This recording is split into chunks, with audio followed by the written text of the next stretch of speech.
likes this very much. Welcome to Coffee with Toffees.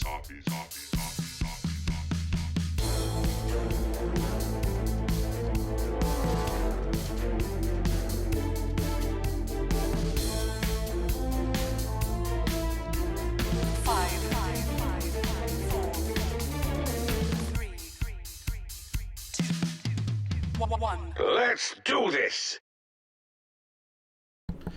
Good evening, guys, and welcome back to Coffee with Toffees. As always, we're here bringing you the action and the news that you need for your day and your week in Dota 2. This is the Friday show, folks. This is where you join me and I tell you all about the stuff that you need to know as you go into your weekend. I get you caught up on tournament news as well as other things that are sort of important to the esport world that, you know, are hard to keep up on in your daily life. So it's just little old me, and I think we're going to have an awful lot of fun tonight. Before we start that, boys and girls, I am going to link something in chat for those of you who are live. For those of you who are not, you should still go look it up and add this. Long story short, there's a new program that Razer releases. I'm not sponsored by them, by the way. This is just because I like the program. Razer Comms, if you download it, you can add me. My name is Toffees on there. I was one of the first adopters, so I get to use my real name. And add me, and you can access me anytime. We have a group, a chat group, where you can kind of talk about the show. And we're introducing live call-in. So if there's a guest or a topic like today, for instance, we're going to talk about Arteezy and the Dota Pit situation. If you want to call in and give us your opinions, that's going to become a part of the show. So please feel free to actually do that. I'd love to see what you guys have. Love to hear from you as the shows go on. So download that, add Toffees. I'll add you to the group. The beauty of Razer Comms, this is why we're using it instead of just Skyping or something else like TeamSpeak, is that it masks IP. So you can't see the IP of anybody who's using it. It's also got a really good voice quality. So we've linked it in chat. If you want to add it, you want to weigh in, we'll be doing call-ins towards the end of the show. This isn't going to be a very long show today, so add it quickly if you plan on using it. That said, let's get into the introductions as always. So you guys know me. My name's Toffees. You can follow me at Toffees_Dota2. The show, by the way, Coffee with Toffees, is brought to you by Namecheap.com. They're a domain registrar that cares about internet freedom and esports. Go check them out and register a new domain at Namecheap.com. So that's the plug, and you know, we still have our patreon.com/Toffees where you can choose to support the show. And I'm going to take a second because those of you who watch the Friday episode, you know that this tends to be the more low-key of the episodes. Monday and Wednesday are guests and panels and sort of all these crazy chats. I'm probably going to work on a schedule in the future as I am able to do more time into the show, where Mondays become a panel show, Wednesdays become an interview, and Fridays become the wrap-up. But since most of you who are listening to the Friday show tend to be the real fans, the ones who are here all the time, who love listening when it's not just an interview, I'm going to level with you guys. We're going to talk for a second about plugs and the reason that I have sold out. And I'm going to be honest, I'm going to tell you the truth. I sold out, guys. You know, when we started the show, it is a hobby and will continue to be a hobby. That said, it is an expensive hobby that takes a lot of work. And the Patreon was covering most of it, but the ability to sort of add additional funding, get new things, new programs, bring in things like the Razer Comm, bring in new overlays was incredibly tempting, and I am very, very glad that we've been able to find a couple of new additions in terms of supporters, and that's exactly what we're getting here with the folks who have come on board. So Namecheap.com primarily. I will also let you know, folks, that we were working with 2P as of a couple of months ago. They were helping to cover a lot of the costs of the show, and they have since dropped out. They no longer are putting our content up. I'm not putting my content on their site anymore. So we did lose a fair amount of funding per month. So just bear with me as we kind of keep things rolling. You're going to see some new sponsors come in, but that's just the nature of the business, and I wanted to be honest and upfront with you guys about that. So now that we've talked about sponsors, right now we do have Namecheap, and that's about it. You can still choose to support me directly, and all of that money goes right back into the show or into diapers, to let's be completely honest, as those things are crazy expensive. So that said, though, let's roll forward from here. Remember, I'm going to keep talking about the new feature. Add the Razer Zone, call in. That way you can actually talk to us in the second half of the show. Friend me on friend me on there. You can also look up SB Revolution 5.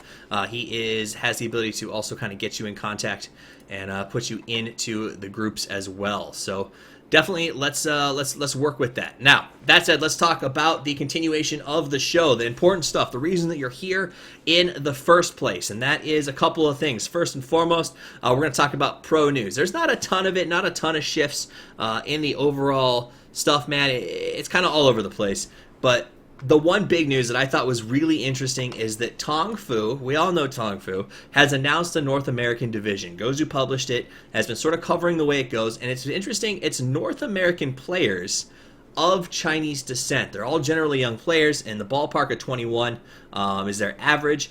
It's Wei, Burning DD, Shark, Banana King, Hexenjagged, and Uni. Now, we've heard of a lot of these guys partially here and there, but they're not really so famous. We don't know them all that well, and they are all of Chinese descent. They're just living in the North American region. So it's kind of a new, interesting concept. I find it very strange that they are doing a Chinese-only of descent team. That seems a little bit weird, but I guess it sort of makes sense in its own way. But that is a new pro team that we might be seeing a fair amount coming out of in the future, but at the end of the day, that's literally all I know, but I thought it was interesting enough to share with everybody as we sort of rolled through this one. So, let's see. Show all friends online. I don't know why it's not adding more friends to my list.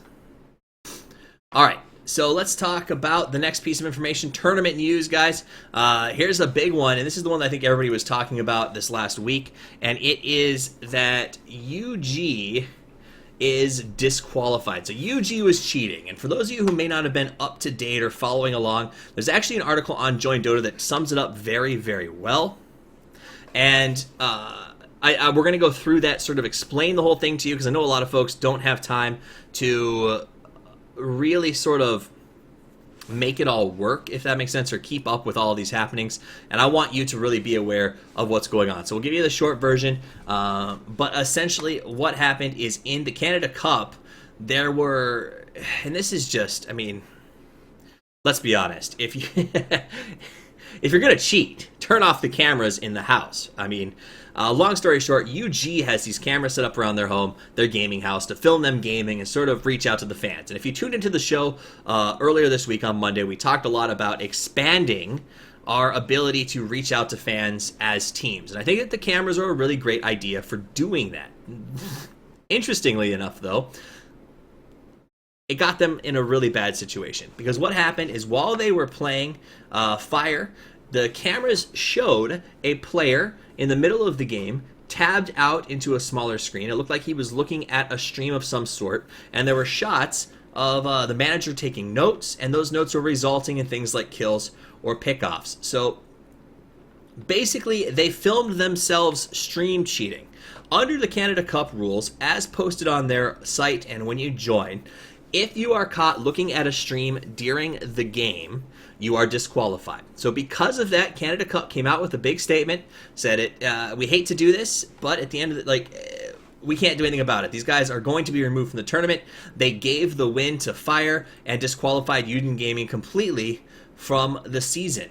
That said, it did not end there. It kept rolling forward, and what we ended up seeing is that MLG Pro League decided to follow the same process, and they removed UG from MLG as well. So UG Gaming has been removed now from two tournaments that they needed to play in. Let's be honest, UG is not the largest money makers in the world.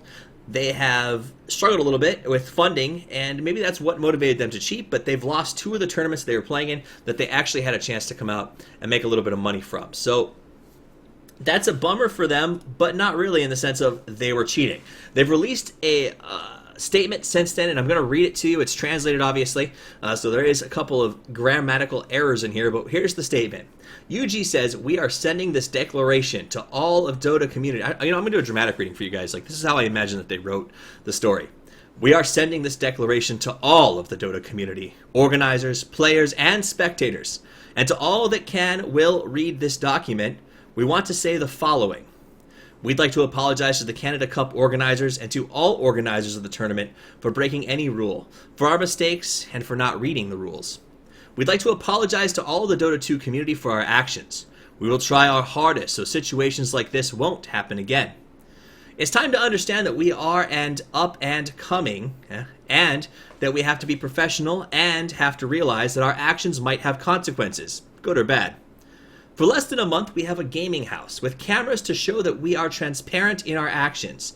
We have new PCs so that we won't have any problems in game, and we have the best team possible.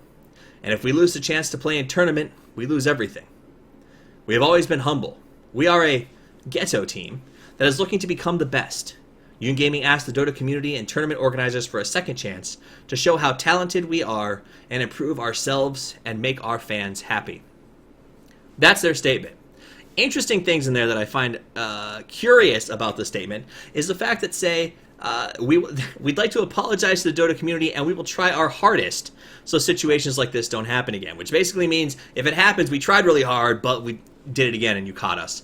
So I don't feel a lot of apologetic coming out of them. They set up cameras, then they cheated live. What do you want from me? I mean, when you do that, you're going to get removed. There's really no way around it. So UG, cut from Canada Cup. Congratulations and thank you to Canada Cup for stepping up and making it happen. And a big thank you as well to MLG for following suit and saying, we're going to make a point of this. We're going to show you guys that it cannot be done, and getting rid of them as well. So, great job by both those tournaments to step up and take care of UG, who has been disqualified from the Canada Cup. Now, it is worth noting that that has started a bit of a brouhaha, if you will, over the fact that other people have been noted to say look at streams during their game and have not been asked to leave tournaments. We will address that later on in the show. I'm going to give my comments and my opinions on this Arteezy thing. I think it's been blown way out of proportion, and it's going to be important that we really address why it's blowing up and why it's becoming an issue. So we'll keep on moving forward, though, as we do this. Next piece of news, ESL has announced a $1 million prize pool across multiple events. So keep in mind, this is across multiple events, but it's raising base prize pools from $150,000 to $250,000 with multiple events on the book. What this means to me is that tournaments starting to realize you're only going to get the big dogs if you put up the big cash. And I think it's a pretty universal message that most of us understand. And a lot of Tier 1 teams, especially at this point in the year, are looking towards the future. They're looking towards TI because that's where the big money is going to be. That's where the huge tournaments are. DACs, millions of dollars. Why would you mess around with possibly not winning that or winning TI? In fact, I would go as far as to say a team like Evil Geniuses, who won the DAC, could honestly not play another tournament for the rest of the season and still get an invite to TI, not a qualifier, a straight invite, because that's their performance rating. And you know what? They probably have the funding at this point, maybe not with the sponsors' allowances and things like that, where if they really wanted to just tighten down the hatches and practice, have a bunch of secret strategies and nothing but scrims until the tournament, they could. So everyone else who wants them to play, if you want these guys to play, the ballers, if you will, to show up, you're going to have to pay them. And it seems like ESL has taken that to heart, and I think a lot of other tournaments are going to follow suit. So interesting that they raised their numbers. I think it's a great idea. ESL 1 has been a great tournament. I always enjoy it. They put a lot of production into their actual live events. I've never been to one, so I can't vouch for what it's like there. I'd love to go. But from what I hear from people, it is highly enjoyable. So I'm excited to see where these go. I'm glad that ESL 1 is seeing the need to invest in future Dota to action in tournaments, and I hope that this really helps their tournaments grow, sort of the cream of the crop position, to join up with the elite tier that attracts the Tier 1 teams, and I think that they're investing the money that they need to do that. So excited to see that coming out of ESL 1. So that's it for tournament news. Now we go to the tournament roundup because, hey, let's be honest, there's way too many games and way too many tournaments to keep up with in this world that we live in. So what I do every Friday is I take you through the basics for the casual viewer. If you're like me and you have a life and work and kids and all that stuff, tracking who's qualifying for what and who's at the top is very hard. So we're going to go right down the list. We're going to start out with the, where is it? MLG Pro League is first up on our roster here. We're going to talk about the standings in the Pro League so far. Number 1, we're going to talk about the Pro League Europe in the Group 1 stage. The top 2 teams are Hellraisers and the Balkan Bears. They are 8-0 and 7-1. Now Tinker is not far off at 7-3, and the big surprise for me is Alliance, who is 6-6. Now keep in mind they've played a lot of games So while they're still sitting at the 4th position, chances are they will fall a lot farther. But probably not too far, because below them are Power Rangers and LC and My Insanity, who just aren't having a good season at all. So Hellraisers and Balkan Bears feel like they should waltz into the finals without too much trouble. Team Tinker, the only team still in the run to be giving a push. Group number 2 is Ninjas in Pajamas and Moscow 5 at the top of the heap. Ninjas in Pajamas with an exceptional 9-1 run so far in MLG. So what does that mean? That means that if you're gambling next week and you want to know what tournament Ninjas in Pajamas is putting their eggs in the basket for, it's this MLG. So that's your bet right there. Moscow 5, 8-4, Meepone 7-5, and then we go to 6-6, 6-6. So it's a lot closer matched here in Group 2. But honestly, Moscow 5 and Ninjas in Pajamas feel like they're fairly comfortable. Meepone, however, has a couple of roster games coming up, or a couple of games against some worse teams that I think that they could get themselves back into this. But my picks are Ninja and Moscow, and they are the ones leading that particular division. Pro League America, this one is not surprising to see that Evil Geniuses has gone 8-0 so far in this tournament, so kudos to you guys. Actually, I see Charlie's hanging out in chat, so congratulations, Charlie, on your team for completely dominating Pro League America 8-0. Not Today is not far off, as they and Payne have both gone 8-2, which is impressive, doing very well for themselves. Will Wreck While Whistling and Summoners of the Rift are 7-5, and we sort of go down from there. The big surprise to me, and I guess it shouldn't be a surprise due to roster changes, is that Complexity is 4-4 and really struggling in this tournament. They're a team that I picked to really have a good showing next year, and right now I'm worried about them. So if you're listening, Complexity, pick it up, guys. We want to see you do a heck of a lot better than you are. So that's Pro League America for MLG. Let's roll over to the Asian Championships, where Signature Trust there's only one qualifier position here. They are number 1 at 6-4, though that's probably not going to hold up because Invasion is right behind them with a 5-1, and Rave at 3-1. So I assume that Rave and Invasion will be fighting out the top positions, but as of right now, Signature Trust does hold that position. So that's MLG Pro League updates for you guys. And now we'll roll through to the Summit 3, which is our next one on the docket, and run through the qualifiers. These qualifiers just started up, I think it was yesterday. But so far, it's cooking, and it's cooking pretty fast. So European qualifiers, we've got Anchors and Power Rangers are advancing into the semifinal playout. Virtus Pro and Ninjas in Pajamas are advancing as well. And those 4 teams will play off for the 2 final positions. Final 2 qualify to advance. So that is for that particular bracket. And then we have, let's see, that's for the push to get into the qualifiers. So the pre-qualifier qualifiers, if I understand Summit 3, which has, how do we say, a very confusing qualifying system because it's just so many tiers of it. But those 2 will be able to join in and go up against Team Secret, Na'Vi, Alliance, Empire, Virtus Pro Polar, and Cloud9 to qualify for the LAN finals. Does that make sense? So pre-qualifiers running right now. My picks for that one are going to be Ninjas in Pajamas and 4 Anchors, and I think that they're going to go in against the big dogs. So that is the lineup for the European qualifying. I'm sorry. That's the lineup for going into the European qualifiers. The rollover, let's talk about the American qualifiers. And this is the one I'm excited about. I like the look of the teams going into this. I think it's going to be a lot of fun. So in the pre-qualifier, ready? Pre-qualifier is Summer's Rift, Void Boys, Team Tinker, Asuris, Payne, Root, Stardust Crusaders, and Boreal Esports. And there's a lot of teams here that are up and coming that, and also, let's be honest, have been assembled almost feeling exclusively for this tournament. So I'm really curious to see which of these teams pull ahead, which of these teams fall apart after the Summit 3. That's going to be the real curiosity. Now, the thing I'm really excited about, and honestly, no offense to any of you who are hanging out here, any of those teams advancing to the qualifiers or the brackets, I'm okay with.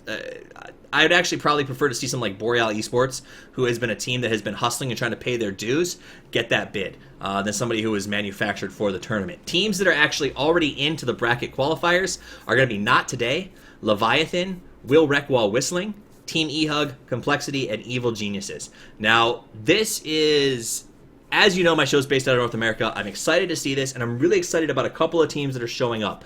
Will Wreck While Whistling has been doing a great job in the NA scene and has been really, really putting in some work. I think a lot of us have seen them. They come out of that NA Dota, they come out of the NEL, they play a lot in the SECS, and always put up good numbers. The other team that I'm really excited about seeing on there is Leviathan and the Rebirth of E-Hug. So E-Hug is the Affinity plus 4 stack.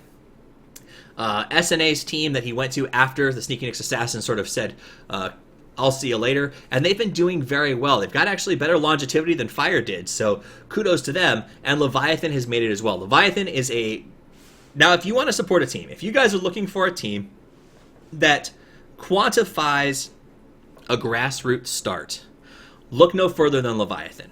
These guys are a bunch of players who've been together for a long time, who know each other very well, who I have seen playing in amateur leagues for as long as I can remember, and have literally been using social networking, hard work, and a willingness to lose but represent themselves well in order to move forward. In fact, I am willing to bet that if you talk to Leviathan Captain, and maybe I will, I'll invite him to the show maybe next week or the week after, that he would say his goal going into the qualifiers is, of course, to win, but more importantly, to play a team like Evil Geniuses and show up well. Because to them, that's the kind of thing they're looking for, is making a name for themselves. And I really respect that. I respect the hard work they put in. I'd like to see them do well. I don't often do fanboy team picks, but I think that these guys definitely deserve the support. So make sure you guys check that out. All right, Chinese qualifiers. Nobody enlisted yet, so we'll skip right past that one. SEA quals are already underway. Aces and Hot MVP are in the first position. Nadit and Arcanus are in the second. Once again, these are teams you've probably never heard of because it's the pre-qualifier. The invited teams are Rave, Mineski Infinity, Invasion, 5 Eva, funny, Can't Say Whips, and MVP Phoenix. 2 qualifying positions. I think we're all pretty comfortable that MVP Phoenix and probably Can't Say Whips, maybe Rave will be coming out of this one. Those are my expectations. So SDA is going to be playing. Am I that super gung-ho about it? Not really. I feel like a lot of these teams are still struggling to sort of make their way. I will say that I was surprised, though, to see First Departure knocked out of the pre-qualifiers right out of the gate. So sorry about that, First Departure. They would have been my picks to actually do fairly well in the qualifier, but it is not to be, alas. All right, last tournament cover we've got to go for you is Major All-Stars. This is... we know who's going. It is EHUG beat Fire to advance. So we're going to go roll down to participants. And the actual participants in the big grand final are going to be Na'Vi, Rave, Invasion. Those were the invited teams. And the qualified teams are Can't Say Whips, Team Redemption, EHUG, Empire, and one Chinese team yet to be named. Not the biggest tournament we're ever going to see. In fact, this is one that Na'Vi actually has a pretty good chance of representing well in. And maybe it's the road back for them. That said, I'm excited about seeing how an EHUG can do in this particular tournament. So check that out. It's coming down the pipelines, but that's the update on who finally qualified for that big tourney. So that is your tournament update, boys and girls. Let's see. Okay, so now what we're going to do is we're going to move on to the point where I talk about what's going on. Actually, we got to talk about Dota Pit League standings. Then we'll talk about Dota Pit. So... And just so that you guys know what's going on in Dota Pit, EG is winning their group 5-1-1. Virtus Pro is on their tails 4-2-1. And Team Tinker is falling off the base just a little bit 3-3-1. Everyone else is really struggling to sort of stay in this thing. So long story short, EG running away with it. No big surprise there. On Group B, Team Secret 4-3-0. Also doing very well for themselves. Virtus Pro Polar not far off the pace at 3-2-2. And then Cloud9 coming in third place at 2-4-1. But they've got a lot of competitions there. So Team Secret and Evil Geniuses, the top of the Dota Pit bracket. Like I said, not a surprise. These are the teams that we expect to be on top after DAC, and they are showing themselves very, very strong. I want to mention that Virtus Pro is doing great in both of these tournaments as well, and I am excited to see that they are making a comeback from a couple of bad games they've had over the last few weeks. All right, now let's talk about the situation today. After the debacle that was UG, we had a game today between Empire and Team Secret. And this is the part, guys, I'm going to go ahead and throw up the call-in information again. If you want to add your Razor comms and add Toffees to your chat list, feel free to call in and give your comments.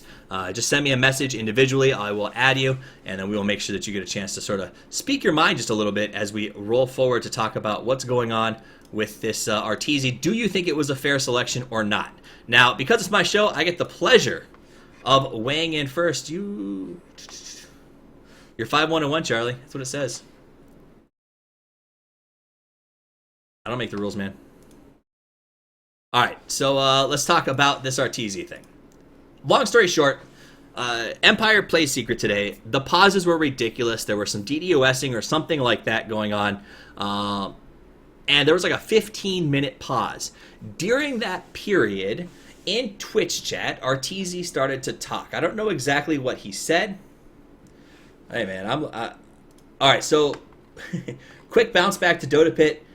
this is because I was looking at Dota Pit Season 3, so ignore everything that I've said about Dota Pit. Thank goodness that Charlie was in here.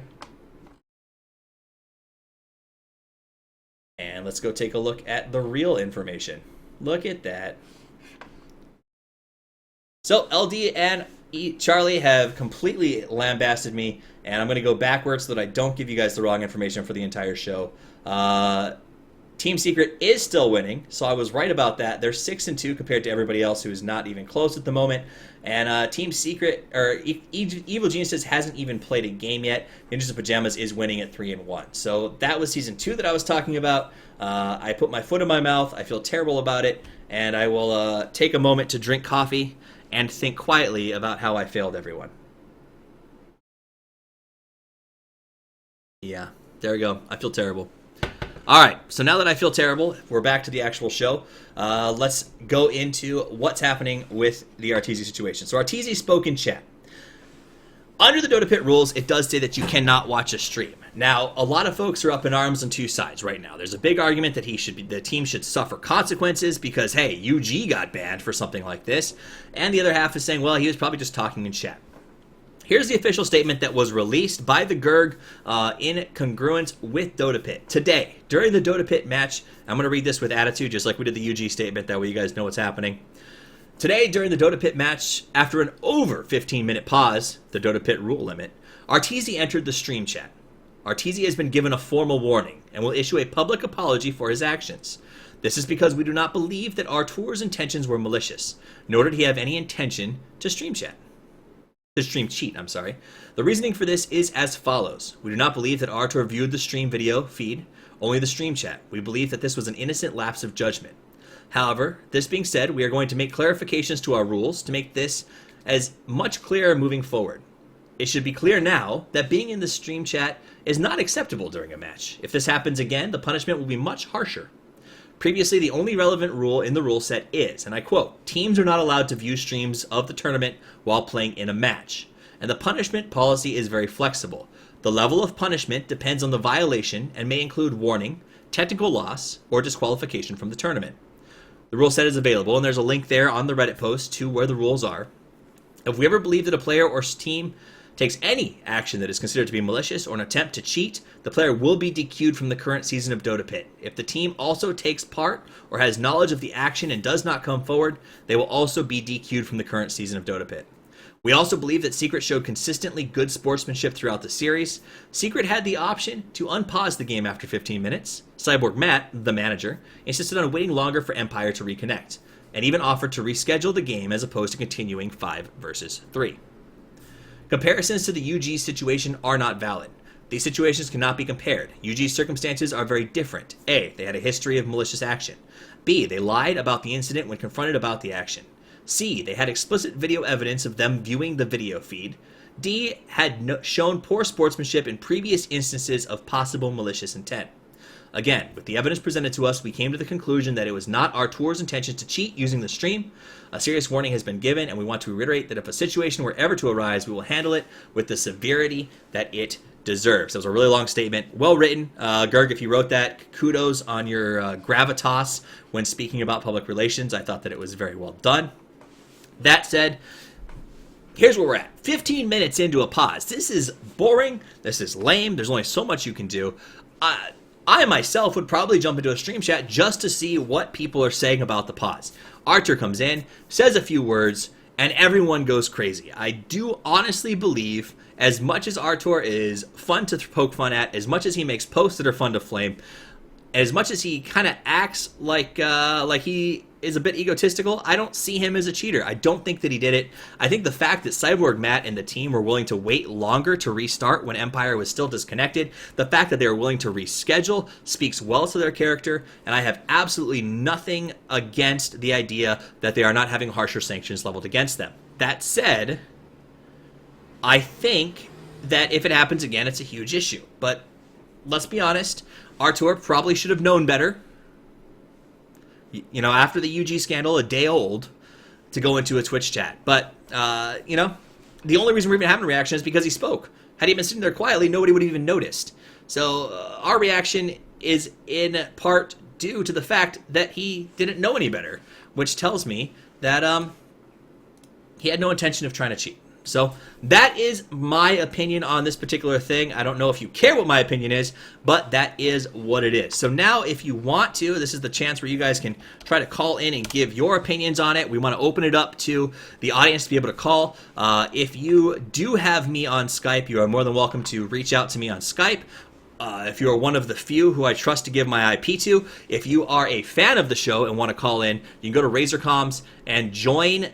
Send an invite to Toffees. I will invite you as a friend, and we will bring you in because Razorcom does IP masking, so I'm comfortable giving it out to everybody. So if you want to chat or give your opinion on this situation, either way, please feel free to reach out to me right now. So I think, I'm pretty sure that I have a call coming in from SB Revo, if that is true. Let's see if we can get him on here to give his opinions on the Arteezy situation. Let's see. Revo, are you there? Hello. Hey, there he is. Welcome to the show, Revo. How are you doing today? I'm doing pretty good. I just wanted to talk about the UG stuff, Yeah. if we could. I'm coming from kind of a South American Dota background. I've had experiences with this team for a while, and the sad thing is that they play very well.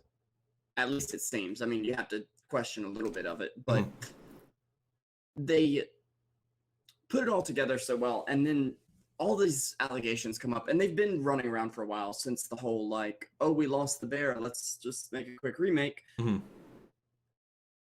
And then, I mean, there were even things like, back in November, me and Rupture were casting Battle of America, and there was this long pause where I was basically having to admin the game, and I said, guys, what's going on? And they said, and that was their first mistake, because they said, you either know what's going on or you don't.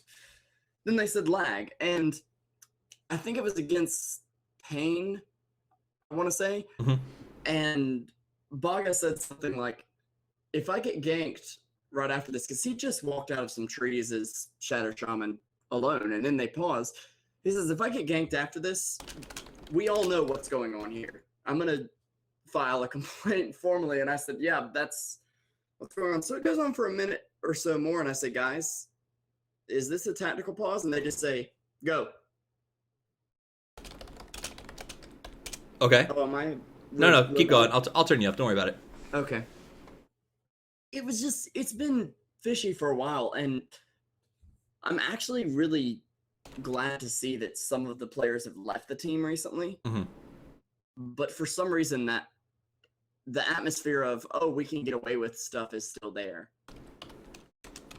You're talking about UG? Yeah. Okay.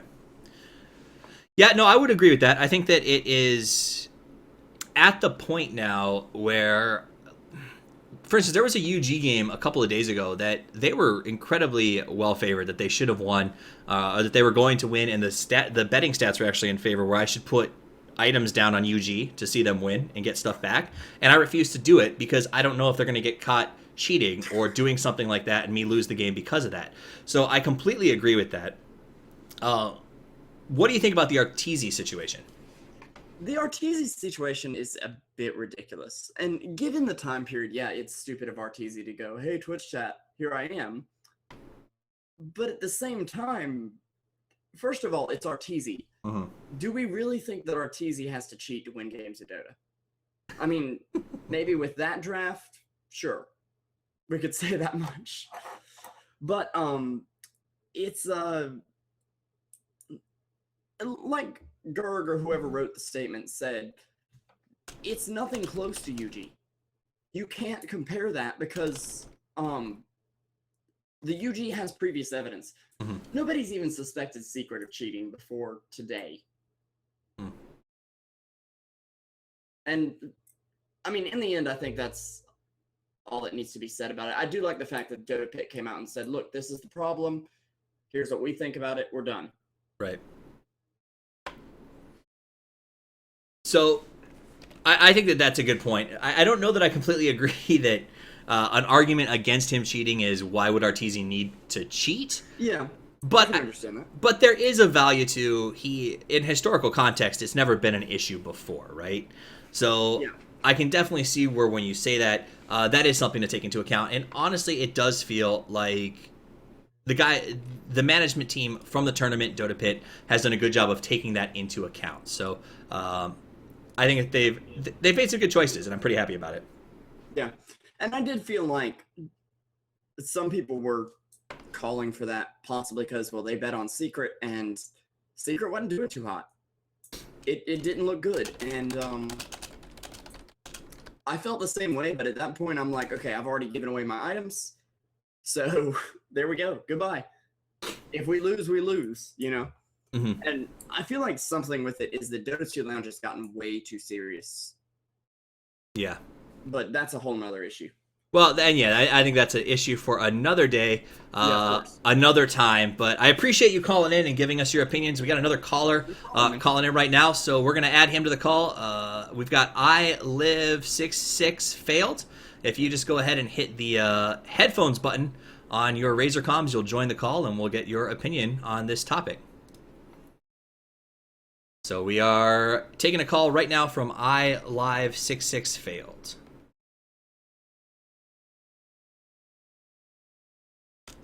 Or maybe not, as it seems like he is not connecting his microphone. By the way, guys, just a follow-up. This is the first time that we've done viewer calls, so if you do want to call into shows in the future when we do interviews or things like that, hey, how's it going, Live? Good, man. How about you? I'm all right. Thanks for calling in tonight. Glad to have you on the show. Tell us what you want to talk about.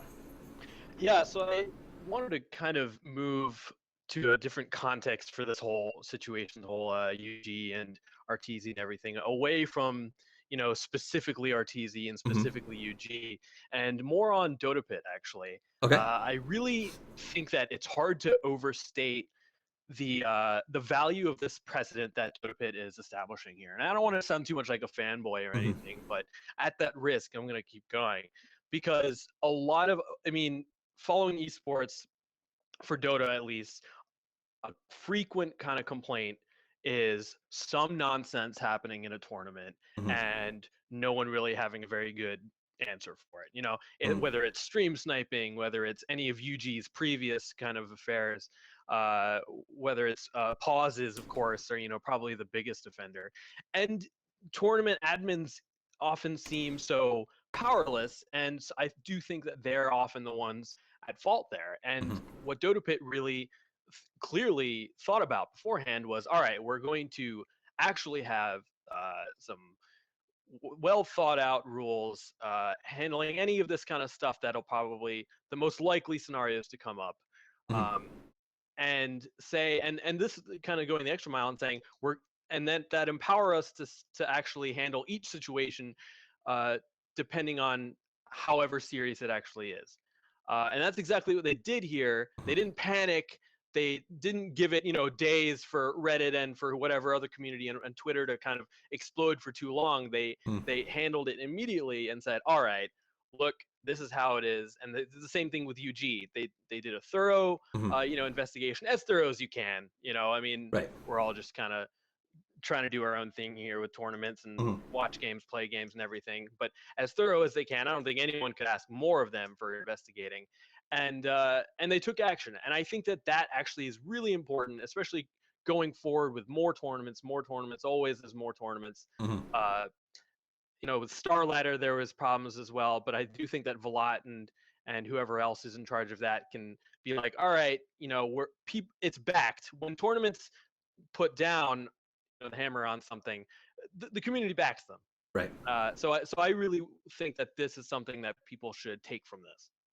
I can get on board with that. I think that the rapid responses by Canada Cup and Dota Pit have been incredibly encouraging and really a boon to the scene. So I definitely appreciate you calling in. Is there any last thoughts you want to share before we move forward? That's it, man. Good luck. Thanks. It was fun having it. No problem. Have a great day, Live. So, guys, that is... I think Live's on track with something. I think that the idea that administrators are moving quickly and prepared to handle these things and making the statements when they need to make them has been encouraging to the scene. It is really, really great to see, especially after we follow up with sort of like that dream hack issues and some of the other stuff that's gone down where admins and tournaments just handled it so gosh darn badly. It's good to see things sort of working this time around. That said, the show coming to an end. We don't have anybody else calling in. This is, once again, the first time we've done viewer call-ins. So if you're listening to the show on podcast, if you're listening later on YouTube or etc., get Razorcoms, add me as Toffees. I'll add you to the group immediately. And what that means is you can pretty much talk to me anytime you want, weigh in on topics so that I can bring them up in the show. And then when we are doing live recordings, you can use that to call in and talk live. The goal is that when we start doing interviews, like, we had one last week with LD, I'd love to have an opportunity for you to call in and be able to ask questions directly to those people. On the same token, I think it's great for the panel shows. So add on, get involved. Call-ins are going to be a new thing for the show that we're trying out. So if you like it, let me know. If you don't like it, let me know about that too. That said, guys, that's about it for the show tonight. As we wrap up, quick plug. Remember, if you're going to register our new site, go ahead and do it at namecheap.com. A big shout out to them for supporting the show. If you want to support the show yourself and be part of the team, you can go to patreon.com/Toffees and choose to help keep us running. Hosting fee, basically all the money goes to hosting fees, making the show better, buying overlays, things like that. And I'm going to be honest, I'm going to level with you guys right now. I want more pros on the show. And in the real world, outside of this sort of podcast environment, outside of esports, there's a very simple thing that they do in the TV world to get interviews, and that is they pay interview fees. And we don't do that a lot in esports because nobody's got money. I don't have money, but it's come to my realization that a player who's making 6 figures a year and is preparing for tournaments, honestly, they're probably not going to cut time to come and do a show unless they really feel like getting something off their chest. So ultimately, I'd like to grow the show enough and get some sponsors in here and get some funding so that we can create bounties to actually bring in those pros, to answer questions, to talk to viewers, to get involved with the panels. And I think that that's going to be one of the first steps to this. So if you're interested in seeing that happen, support the show. Forgive me for selling out and getting sponsors, but it is something that is necessary to keep this thing running and move it to the next level. Guys, you've been great. It's been wonderful having you here tonight. Remember, if you like the show, follow me at Toffees_Dota2. It's been wonderful running the show, and I'm glad that you could join me Monday night. We will be back. I'm going to try to get a panel together for that one. We're going to have Anuxi Moon, the designer of many fine items, on the show next week, most likely on the Wednesday episode, to talk about design, sort of how it all works, and where, it's a big emerging market, and it's where a lot of the money in Dota 2 is going, so I want to learn more about how it all works. That said, we are also going to try and get some folks like Leviathan in here to talk about their emergence into the mainstream, and get, like I said, get some more pros and some more promoters on as much as possible. So stick around, follow the show. I promise more content coming to you on a regular basis, because that's how we do here at Coffee with Toffees. Guys, thanks for joining me. Have a wonderful evening. Play more Dota, and as always, Toffees out.